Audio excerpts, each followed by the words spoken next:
It has been a minute since we tested out viral no glue slime recipes, so in today's video, we are going to be testing out highly requested viral no glue slimes to see which of these recipes actually work. So if you guys want to see two, just keep on watching. Today's notification squad shoutouts go to Danelle McNell, Rihanna XOX, and also God Kai. For this first recipe, we'll be testing a recipe that was sent in by one of you guys on Instagram. One of you guys said that you can make slime out of lollipops, so we're going to be testing out this recipe right now. The recipe says any lollipop of your choice.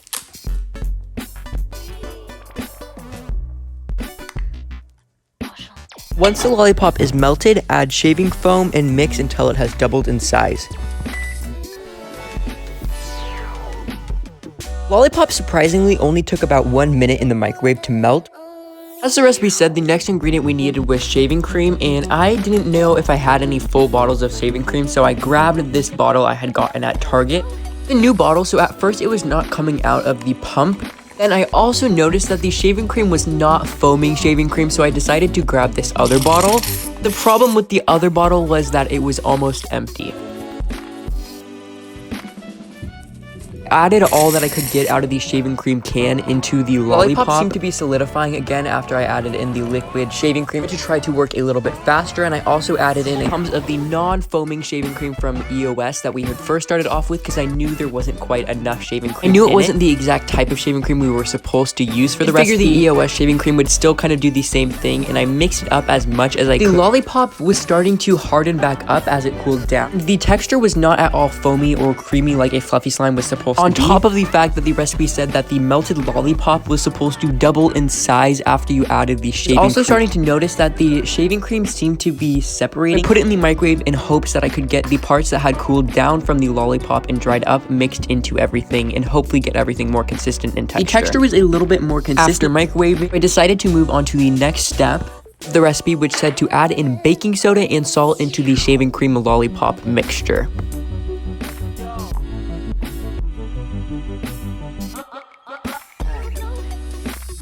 I noticed that it started to get bubbly, and when I was adding in the baking soda, it seemed to get thicker, so I added a little bit more baking soda, and I also just added a tad more salt. After adding in these ingredients, I was able to get everything better mixed together, and it seemed to be thicker, but after everything was even fully cooled down, it was not slime-like. I could see there was a little bit of stringiness, but I think this was all due to not adding in the proper amount of shaving cream and also the shaving cream being different. You guys can see it looks a little bit slime-like, but this did not work. It was supposed to double in size and also cool off into slime, but for me, this did not work. So many requests from you guys to make a slime out of this Neutrogena oil-free face wash, so today I'm going to be showing you guys how to do that. For this specific type of soap, the best way that you are going to be able to activate it is by using salt. I like to add the salt in before the soap because you can always take the salt out of the container, but you can't take the salt out of the soap. I just sprinkled in a couple of pinches into the container before adding in the soap. After this, you need to mix everything together until it is fully consistent in texture. I also, as you guys can see, added in these pink heart charms. You can also add in any types of mix-ins that you like. For this specific slime, you need what I call a half activate, which means that you want it to be a little bit more ruddy than just a full activated salt slime. What a half activate is a soap slime that contains a little bit of excess salt in order to sustain the soap as slime when water is evaporated out. After you mix the soap and the salt together, you need to put this in the refrigerator for 1 to 2 days, or until it is crystal clear and dried to the touch. The Neutrogena oil-free acne wash contains a lot of propylene glycol, which is a water-absorbing ingredient. The propylene glycol makes the formula of the soap perfect for making slime. It just makes it super thick, and the refrigerator with salt method paired together makes this slime super good.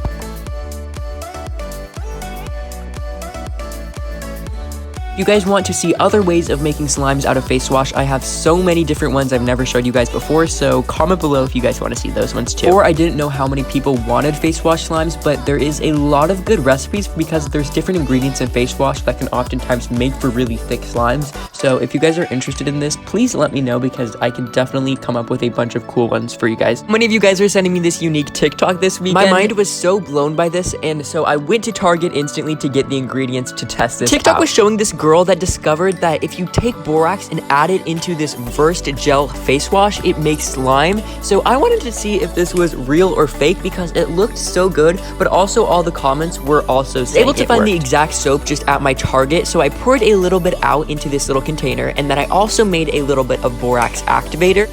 I also felt the consistency of the soap, which was very unique. It felt very jiggly, and it kind of was a little bit stickier than normal soap. I was curious about. I didn't have any borax activator, so I just made some by combining a half a tablespoon of borax to what I would say was about a half a cup of hot water. I'm also pretty sure that this activator solution is on the higher end of borax concentration, which I thought was good because if there is any sort of ingredient in this soap that can be activated, I want to be able to really draw it out as much as possible by having a strong activator. I added in a little bit of the borax activator, and instantly I noticed something was different. For some reason felt more slimy, but I wasn't sure if it was just the soap absorbing up the extra liquid. We had just added in until 1 second when I felt a little clump in the soap. In TikTok, it was similar where it was starting to make a little clump, and then she continued to mix. I decided to add in a little bit more of our activator to see what would happen, but I didn't want to accidentally melt the soap. I mixed the extra borax in, and really nothing more happened. I still had this little stringy clump of what kind of was like slime. So I added in even more, and it kind of just was stringy like this. It was so odd because the consistency was kind of split, even though I had mixed it all really well. And also, I've never really felt anything with a texture like this before. Slime was truly the definition of slimy. It wasn't really like slime, it just kind of had a slimy consistency.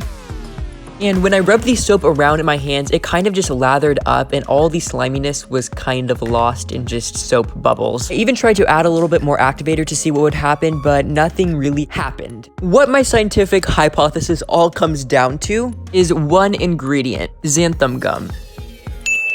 Xanthan gum is a natural thickener and stabilizer. Used in a lot of clear beauty products, especially natural ones. When used in large quantities, it can be activated by borax to make slime. And although it's pretty high up there in the ingredient list, it's still pretty low concentration, which is why the borax didn't turn it into slime instantly like glue would. So the reason it probably activated only a little bit of the soap probably has to do with the fact that xanthan gum does not dissolve into liquids very well unless you use heat. Next slime recipe we're going to be testing out is cotton candy bath bomb slime. Saw this in a YouTube video and it looked super cool, so we're going to be testing it out. In all the videos where they did this, they used 3 cotton candy containers, so I did this in my container, and then on top of it, you're supposed to add your bath bomb. The video I watched, they also added some glitter, but I didn't do this just because I didn't have any with me. After I put the bath bomb on top of the cotton candy and got it balanced, I added in the water. In the videos, they always pour water on top of the cotton candy and bath bomb to melt it, and it is super satisfying, so I was super excited for this part.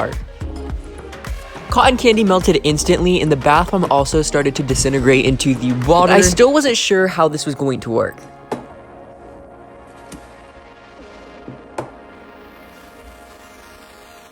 At this moment, I started thinking that things weren't really going to work because it seemed so liquidy, and the bath bomb didn't seem to have any sort of ingredients that I could think of that were going to make this somehow thicken up or dry out. Put a lid on the container that it came with, and I let this sit for 1 week, which was what they did in all of the videos. When I opened it up, it smelled like fruit punch or something. It smelled super good, and it looked pretty clear. And I instantly went in for the moment of truth to see if this worked. When I first went in to touch the slime, I was instantly a little disappointed because it seemed to be super thin, just like sugary syrup or something. But when I started getting toward the center of the slime, I realized something was different. It was gooey and completely a slime, and I was so surprised that this recipe worked. I figured that the reason it was probably not super consistent in texture all around was because the bath bomb wasn't fully dissolved throughout the cotton candy when we made this, but this turned out so good, and I was so shocked that this recipe works. Slime was actually super thick, which was absolutely crazy.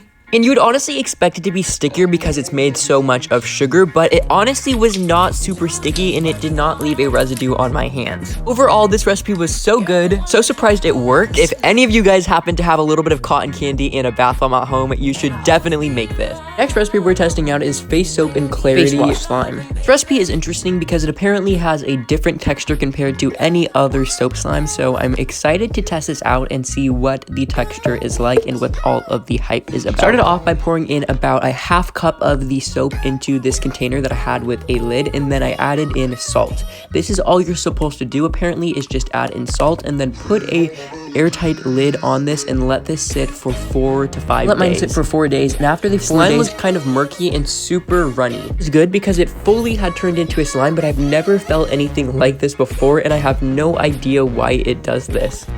It was super stretchy and extremely solid, and I was so surprised that this soap was able to turn into something like this. Next no-glue slime recipe we are going to be making today is DIY highlighter slime.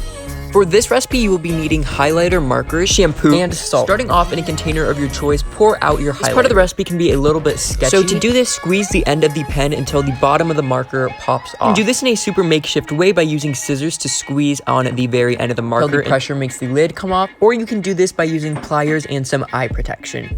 Pliers make this process a lot faster, but because the pressure they add is much less gradual than the scissors method where you have to squeeze for a minute or so, the caps usually go flying. So if you do it this way, please make sure to use eye protection so that the caps don't end up flying at your face. For this recipe, you need 1 tablespoon of highlighter liquid per 1/2 cup of shampoo. I find that each highlighter has about 1 tablespoon of liquid in it. Different if the highlighter has already been used Highlighter before. Liquid contains an acrylic. Only way this slime recipe works is by using a clear shampoo, so I use this clear shampoo that was from Resume. And the other extremely important detail is that the clear shampoo has to be paraben free for the highlighter effect to I'll talk about that more in a second, but after adding in the shampoo, I added in the salt and I mixed until it started to become activated. After mixing, you can instantly see how it looks more jelly and dry-like, and this is the drying acrylic effect from the highlighter. So if you do this with a paraben shampoo, this is not going to work because the parabens interfere. But after making the slime, I let this sit for 2 weeks to become crystal clear, and I had a bowl sitting on top of it so it wouldn't dry out, and here is the consistency I got.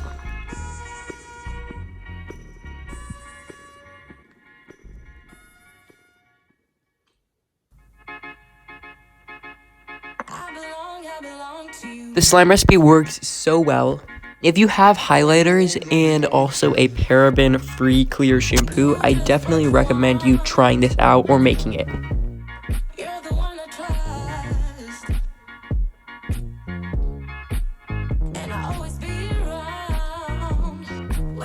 I have seen so many of you guys asking me to test this Listerine viral no-glue slime recipe, so today we are testing out this recipe that says you can make slime using Listerine, soap, and also shampoo. The interesting thing about this recipe is that you don't need any sort of activators like salt, shampoo, and soap. So starting off in a container of your choice, you are supposed to pour in some of the Listerine mouthwash, and in the recipe it specifically says to use Smart Rinse Listerine mouthwash, so I had went to the store to buy these ones, and I don't know what the difference is between these and the other ones.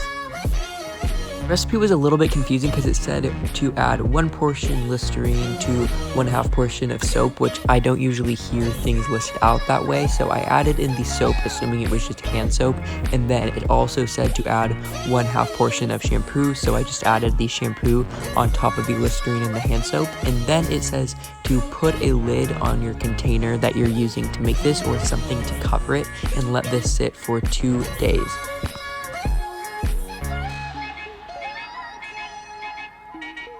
I let the Listerine mouthwashes and the combination with the shampoo and the soap sit for 2 days. I've been awaiting this next step, but it said to take a bowl of ice after 2 days, add salt to the bowl of ice to lower the temperature, and then put the 2 containers, or in my case it's 2 containers, of the Listerine and soaps into the ice.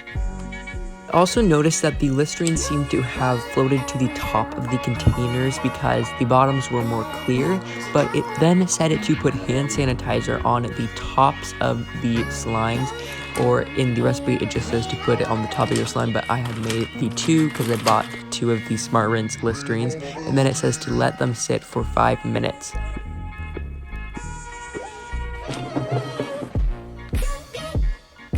For some reason, the texture was super weird. It had this kind of gummy texture that was different, and it was a little bit sticky.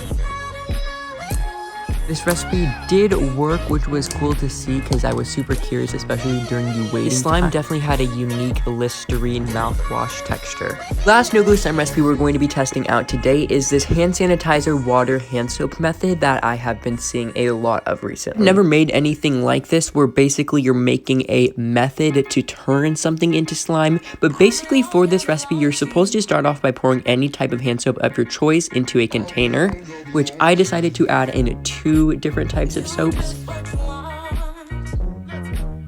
Here is where the recipe gets very weird and something that I'm not sure about. After you add in the soap, you're supposed to add in hand sanitizer and water on top of these soaps, but you are not supposed to mix it, and you're supposed to put this into the freezer and take it out apparently once the top layer of the water is frozen and white, but the bottom layer is clear. The weird thing for me is that when I took this out of the freezer once it was frozen on the top, the bottom layer was frozen, but the top layer was what actually liquidy, so I put it into the refrigerator for a little bit so that it could thaw down, and nothing really happened. The top layer being unfrozen had to do with the hand sanitizer, but I was really confused, so I put this out on my trampoline outside thinking it could thaw out and we could try to maybe refreeze it or see what happened to the soap. So I left it out on the trampoline for 15 minutes to thaw out in the sunlight. After about 15 minutes, it was pretty much thawed out completely in most spots, except for it was still a little cold. Is it gonna have worked? It wasn't super sunny outside, so it was still pretty cold, and the water was kind of just a little layer on the top, so I poured the water out into an extra container, and below the water was this jelly-like slime.